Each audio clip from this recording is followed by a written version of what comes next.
Live and direct, live and a date no jive. Legalize it. So how much can a koala bear? Koala bear, koala bear. Koala bear.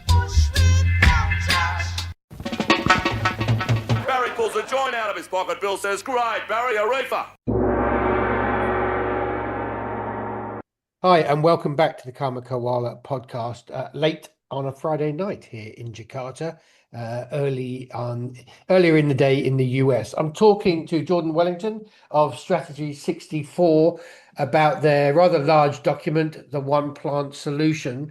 I'd been talking actually last year to Steve D'Angelo, who was sort of pushing the idea around as well. So I was really interested to speak to you guys to see when you started thinking about this, why you started thinking about this, and then we can jump into, what it's all about. And I've got a couple of other questions as well, because I'm actually putting on a policy conference in South Africa, middle of the year, where I believe we should go back to, what I'm calling foundational policy, basic thinking about the plant. So where everybody seems to be thinking about the same thing at the same time and just coming in at slightly different angles. So, Jordan, thanks for taking time to talk to the Karma Koala. Where should we start? I suppose I always like to ask, what's your background? I just said in the preamble, you've got a podcast. Are you a lawyer as well, or a journalist? I'm a recovering attorney. I like to say so. Where do we start? I've been working in cannabis policy for over a decade. I was a bill drafter at the New Jersey State Legislature. Hated my life. My wife and I ran away to Denver.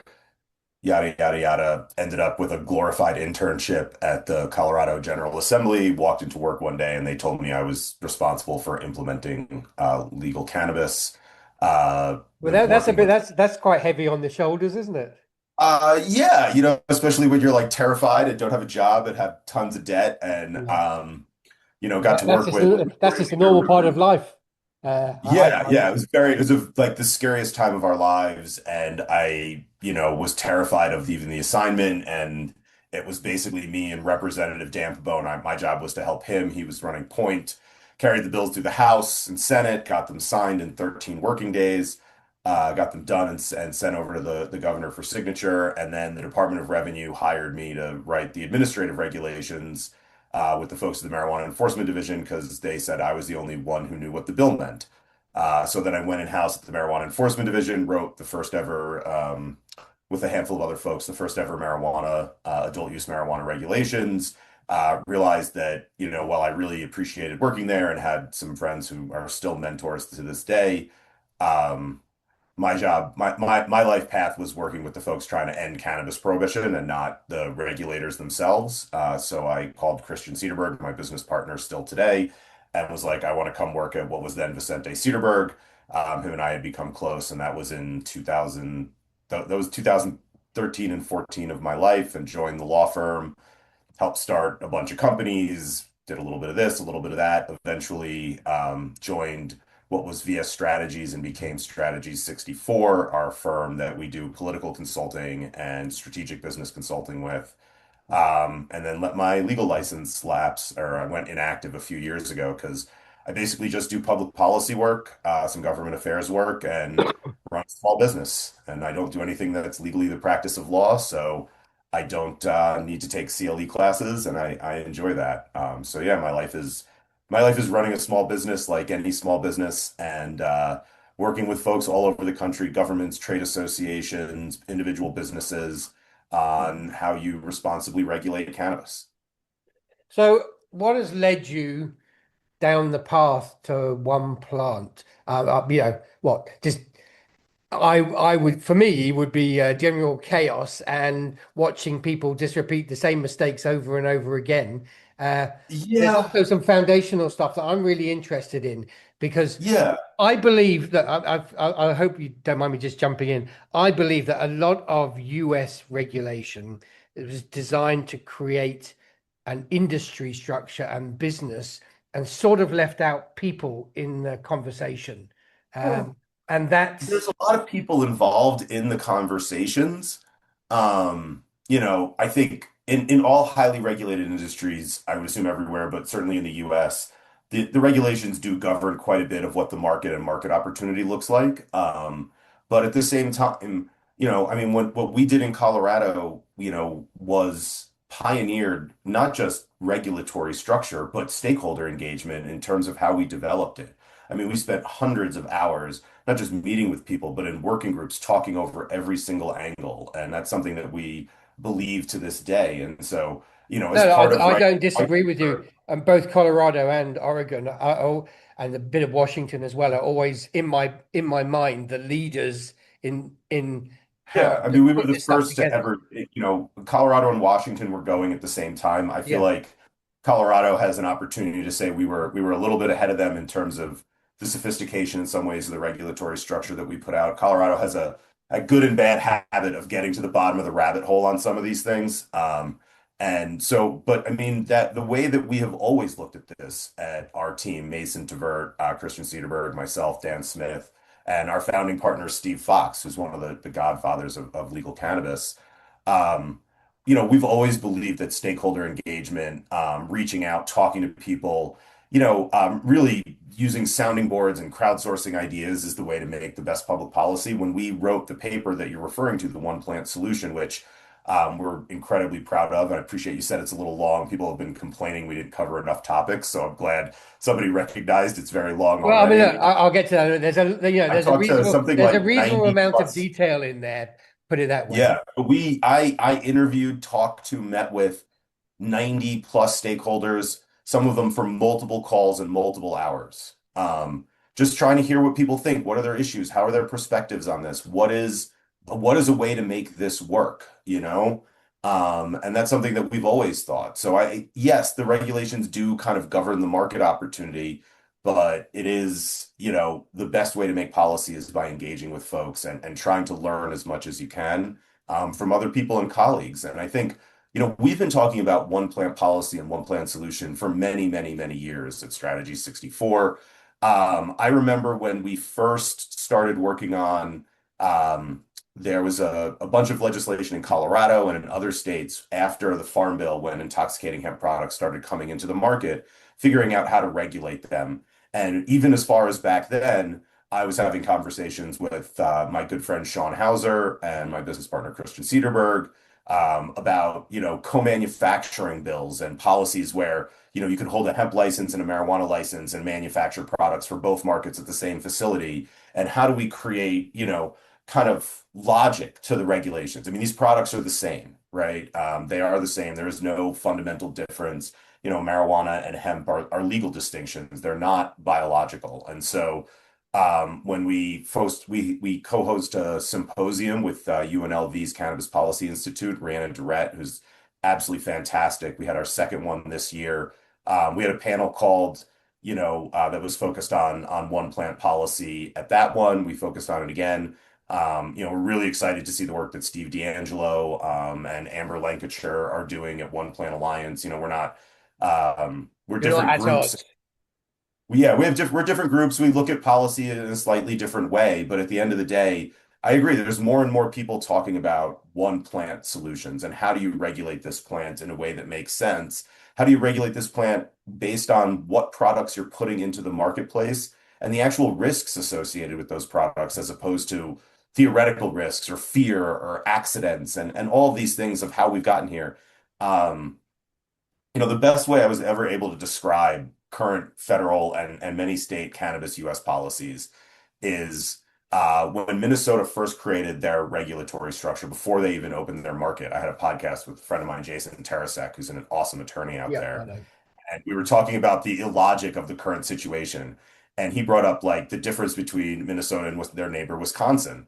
And the way we kind of ended was you could take a 5 milligram THC beverage and bring that into Wisconsin.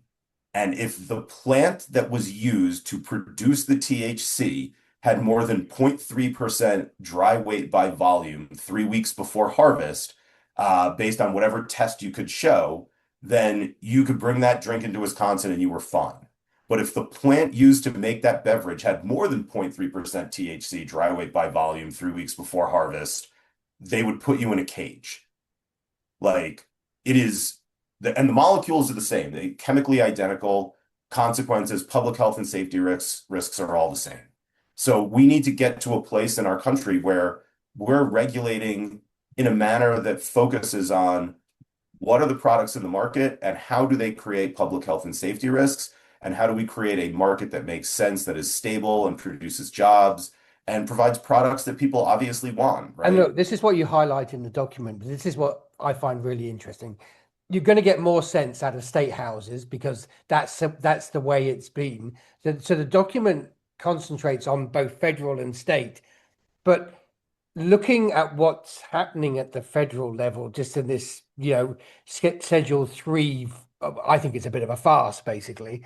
How are you even going to get them to start thinking of this level of detail in Washington? I can understand how sophisticated states, even if they're a bit chaotic, like California and Arizona, I mean across the West, it'll take time, but you can easily have those conversations and work towards those solutions, and the regulatory agencies already are. But to take that conversation to Washington, they'd turn your 27-page document into a 5,000-page study of confusion before they could even start thinking about how to unwind it Well, to create the blindingly obvious. So, I mean, I look, I spent my entire career focusing on state policy because my concern with the federal policy is frequently it's more about the Yankees and the Red Sox than it is Yeah, governance. But at the end of the day, I would share two things. First of all, um, the only way public policy changes is by people. And people got to that's care, they gotta put in the 100% time, true. they got to put in the work, and I do it for a living, and I explain it to people all the time, and it's tough, and it just is what it is. And secondly, that we have been working on cannabis policy reform at the federal level in what I would consider to be a difficult, not just a difficult environment, but the current system that's in place and the current advocacy organizations and structure result in quite a bit of infighting amongst the cannabis community. And part of what we're trying to do is help the cannabis community. I mean, our document speaks, as much as it speaks to policymakers, I think it really is trying to speak to the cannabis community actually and say, hey, what if we had a unified theory? What if everybody that was fighting for cannabis policy reform could find one thing that we could all live with? And I don't think our document is perfect. I don't think it's gotten to the bottom of the rabbit hole. It's a foundation to build from. It is a starting point for a conversation. And it tries to approach it as saying, this isn't what I think is best. What we need to do is come up with what I believe is a viable, something that is politically viable as possible and is operable by the federal government, that recognizes the federal government does things in a certain way. And I don't think it's politically strategically advisable to request the federal government to do things differently. I think we need to come to them and say, hey, look, here is something that addresses public health and safety first. Here is how it fits into the things you normally do. And everybody in the cannabis community, more or less, can live with it. I'm not saying it's perfect for anybody. That's not how politics typically work. Politics doesn't work that way. Right. Can we all live with this? And can we end cannabis prohibition at the federal level? I'm not a federal lobbyist. I live in Denver, Colorado, thankfully. But I do know enough about politics that if every cannabis stakeholder doesn't agree, we're dead in the water. But if everybody that cares about this can get behind one unified theory and push for something maybe differently, but at least something that has enough coherence that it could become a single bill, then we've got a shot. And I'd rather have a shot than kind of feel like I'm going to leave this nest to my son. And that's kind of how I think about it. I'm kind of at that. You're exactly the same as me. That's the reason I got into it, is because my son's 23. He likes to smoke a bit of weed. I don't want him to go through that same experience of my entire life. It's just and mine's 9, so I'm not quite in any of that. Yeah. But I think about my career. I've been working in cannabis policy for well over a decade. At some point, my son's gonna, have a job and a life and be an adult. And we can't just be like, well, the next generation will pick this up, because we can't as a cannabis community agree on what a regulatory structure would look like. So, in terms we've of got to come process, together, and if we came together people underestimate the cannabis community's power if we actually came together, right? If you think about it, like talk about this in Colorado. Colorado's population, let's say, is between 5 and 6 million people, and 20 to 25 to 30% of those people use cannabis once a month. That means there's 1 million Coloradans that regularly use cannabis. Like, we don't talk about like that. That's a lot of people. That's a huge voting block. So, It's a so, huge. so that's how you view it, as a voting block in each I state. view it as a community. I think there's a cannabis community out there. I think there is groups of people who use cannabis, and they break out into their own little social circles. But at the end of the day, we all have this commonality of engagement with the plant, and we all benefit in some way from what this plant gives us, whether that's economically through jobs, whether that's, in terms of hemp fiber and things like that, as well as all the different ways that people use cannabis medicinally and therapeutically. Recreationally, in some sense, I think a lot of recreational use is self-medication, but however you want to classify it, there's a community of people who benefit from this plant. And that if that community operated with more unity, we would be more politically effective. And that one of our challenges is that we fight amongst ourselves. And, Project Sam and the enemies out there are just sitting back being like, oh, you guys beat each other up. And, I'm going to sit here and build a war chest. We just did a report for our Insights report, which is a policy report we issue, where we had gone through and figured out how much money Project Sam had kind of accumulated over the years and how they hadn't been spending money. And now they're running repeal measures. And, the people in the cannabis community might not totally agree about how federal policy should work. We might have disagreements about hemp versus marijuana, how the licenses should be structured, and all of this internal debate. But at the end of the day, all of these people should want one thing more than everything else, which is ending prohibition. That is the North Star. I always say the same thing. The North Star here is ending cannabis prohibition and working to end the drug war. That's the North Star of everything that we do. And I think everybody in cannabis that should feel that that's important and something that we all, everyone plays a different role to play on the team. But if we can all prioritize that and find a pathway together, I think we have a chance. And I'd rather fight when I have a chance than feel like I'm fighting with other people who want to end prohibition and we're not fighting the enemy, right? We are not each other's enemy. We are all together in this. And if we were all together more effectively, not under one banner, that's not what I think. Obviously, everyone's going to have their own perspectives, but if we could all come together in one way or another. So, what do you think the process for actually physically doing that would be? So you're bringing, say, people who work in retail, people who use in any fashion, large companies like Curaleaf, small growers, mediums. How do you coalesce those people into a national political group that can engage with Washington? I guess, first of all, there are people who are better at that and smarter at that stuff than I am. I will answer it from my perspective, and it's going to sound like people who know me well would probably be like, yeah, that's something Jordan would say. So what I would say is, first of all, for us, the way I look at things is you start with the public policy. You say, here's the theory of federal regulation. That's what our paper is. At the end of the day, is a theory of federal regulation and tries to outline why it's so important for the feds to get off the sidelines and get in the game. And then you talk to people, and you don't go in with like hubris and say, our paper is perfect, we know everything. But you say, hey, here's something that I think is like a foundation that could work for everybody.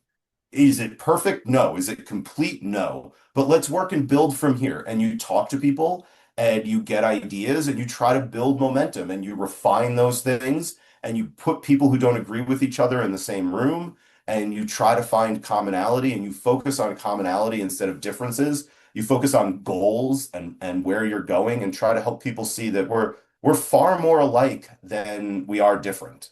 And I think that when you do that, and having done that and met with people, I met with regulators, academics, public health experts, concerned parents. I met with retail, manufacturing, cultivation, hemp, advocacy, social equity, drug policy, like you name it. I talked to every single kind of person that was willing to spend at least a half an hour listening to me ramble. and hear from them and try to help them understand, here's what we think might make sense. How do you see it differently? Or what am I missing? Or what am I not seeing from your vantage point? And if you do that enough times, things tend to have momentum of their own. And yeah, should there probably need to be some kind of organizing group or multiple organizing groups? Sure, there's some structural stuff that I think needs to be put in place. But to me, at the end of the day, the nuts and bolts, I'm always going to start with the public policy first. That's how my brain's wired. Other people might have different approaches, and that's fine. But it's talking to people, it's listening to them, and it's trying to help them understand how we can find something that would work for you and what are your concerns and how do we build a coalition? How do we take I keep saying we have a community, right? We need to take our community and turn it into a coalition, a proactive coalition. And then yeah. And then the people who do all the DC lobbying stuffs that I don't want to do, we give them a coalition and say, hey, next time you go into a congressional office and you talk to someone, they're not going to tell you, you are the 18th cannabis person I've met with in the last month, and every single one of you is telling me something different. Because outside of our world, we're all cannabis people. In our world, it's like, well, no, wait a minute, you're a hemp person, you're a big business, you're a small business, you're a this, you're that. Outside of that, we're all the same thing, and we're going in and meeting with our elected representatives, and they're hearing something different from almost everybody. And when that happens, politicians don't move anything forward. If all of those 18 meetings had a greater thread of consistency, people will have different concerns. They're not going to be exactly the same.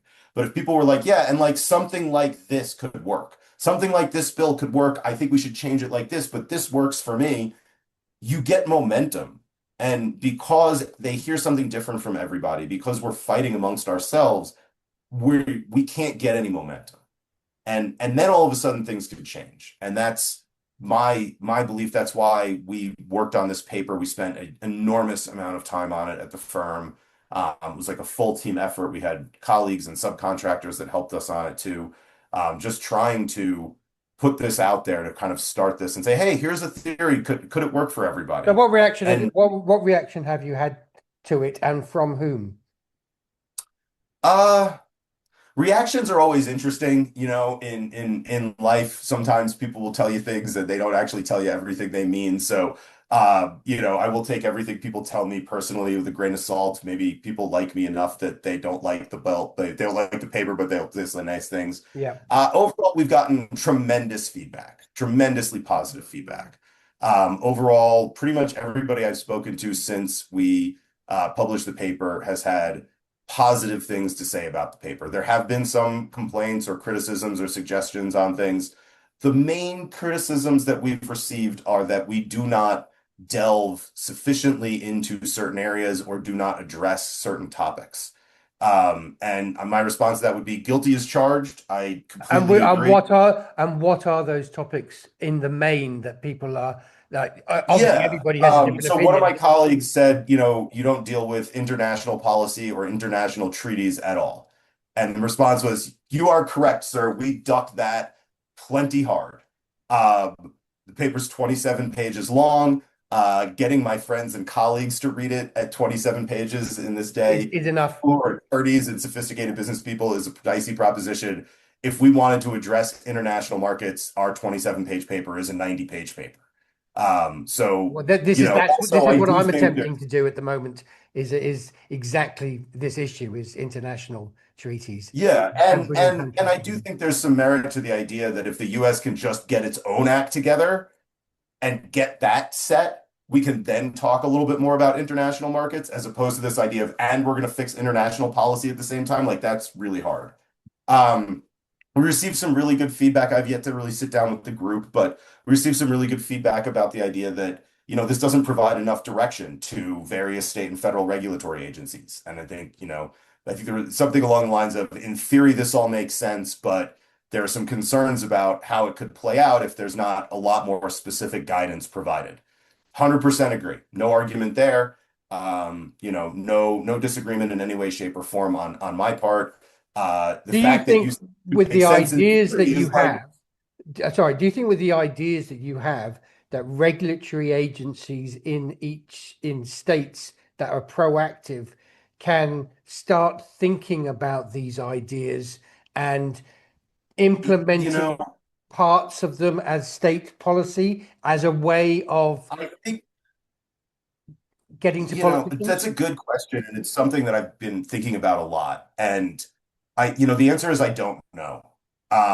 Given the federal divide of the cannabis plant and the federal government having such an ability to dictate how the different types of plants operate from a market and regulatory perspective, it may be hard for states to really adopt a unified cannabis policy in the face of the current federal system. But they could have a sort of MOU type thing, couldn't they? Maybe, our goal is to convince the federal government that there is a plan that would work and protect public health and safety if you descheduled cannabis. How a state could kind of halfway and half measure it is something I'd want to make sure we give a lot of thought to. Okay, here's a question. At the moment, do you think the federal government is actually serious about having the conversation? Because prior to this administration, at least there were 3 or 4 Democrats. Okay, they were playing political games, but they were pushing an idea. Now, there's no connection Here's what I to would Congress. say. Politics and people are reactive. And if all you hear is the different theory of how this should move forward from everybody you talk to, and there's no unified push whatsoever, then are the people asking for reform serious? Or, and I think they're very serious people, and I think their ideas are great, but is Congress serious about this issue? I don't think so. Could we get Congress to take this issue more seriously? I think we could if we had this is about giving yourself a best shot. I don't really deal in, I think about the world as like risk probabilities and distribution curves. And so it's less about can we and can't we, it's how can we, under the conditions we can control, give ourselves the best probability.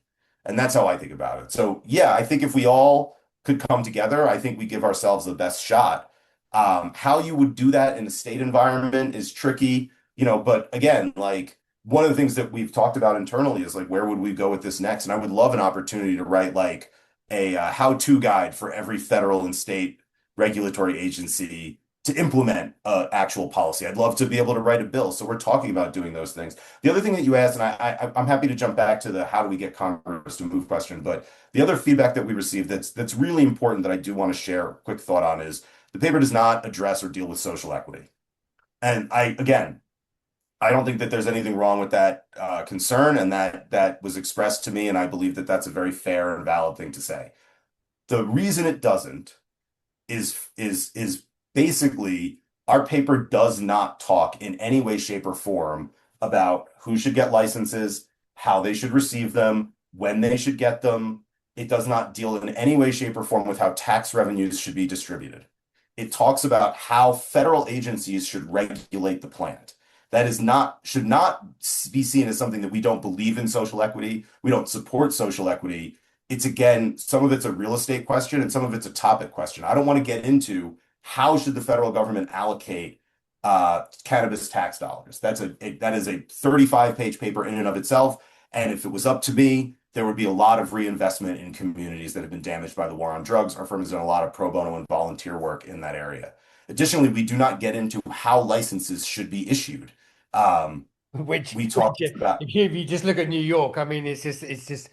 Yeah, I'm completely befuddled by the way they operate those systems.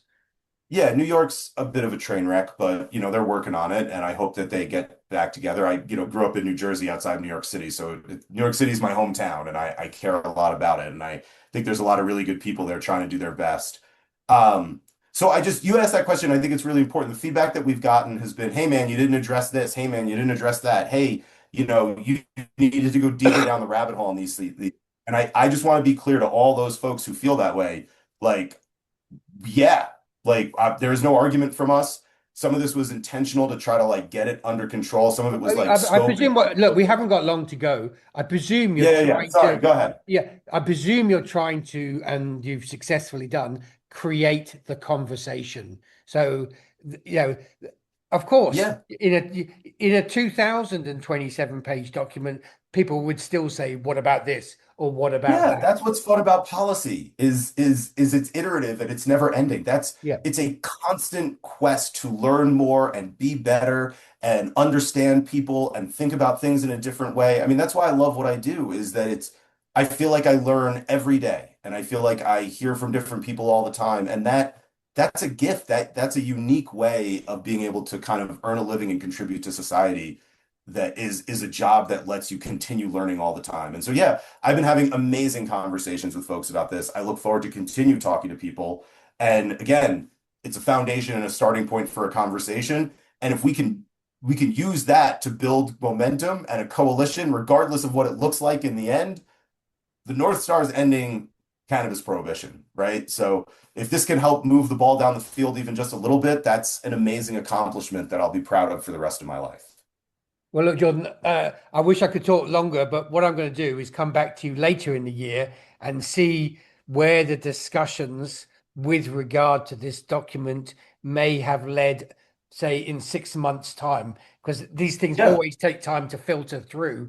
And then I presume you'll be able to sense more, both from the industry sector as well as the community sector, as well as the regulatory sector, how these things can be brought together so that one plant that grows in the ground can be presented to those in power to as a way of starting to create solutions. Yeah, I would love to anytime. I'm pretty easy to find, Jordan at strategy64.com. So anybody that ever wants to talk to me about this stuff, if you can't tell, I love it. I get super excited. I'm a little tired after going to concerts the last 3 nights and taking my 9-year-old to one last night, and it's early here and late there. So I hope I made enough sense. But, no, you made plenty of sense, and thank you very much for taking time to be on the podcast. Yeah, I appreciate it. I love this stuff. You mentioned I'll shoot one plug. If you want to listen to my podcast and you think I'm entertaining enough, it's called the Wonks. But this has been fantastic. I so appreciate the opportunity. I so appreciate you reaching out and seeing, value in the work that we're doing, because this was really a huge labor of love for our firm. And, we just want to help end cannabis prohibition, and we think we know a thing or two about regulatory policy. But it's not going to be us that's going to do it. It's going to be a giant community of people and everybody playing their part. Like any team, right? Everybody's got to play their role. And I think what I do well is explain really complicated policy in a maybe simple, accessible manner. And I think the paper does that. I think it explains really complicated federal regulatory policy in a way that I hope is readable to most people. And if it can do that, then that's a huge step in a positive direction for our movement. And we'll all be better off if we can work together. And I look forward to talking to anybody that has ideas, and would love to check in with you in 6 months. And hopefully I'll have lots of great progress to report. Thank you very much for being on the Koala Podcast. Live and direct, live and a date, no jive. Legalize the coming how much can a koala bear? Koala bear, koala bear. Koala bear. Barry pulls a joint out of his pocket. Bill says, "Great, Barry, a reefer."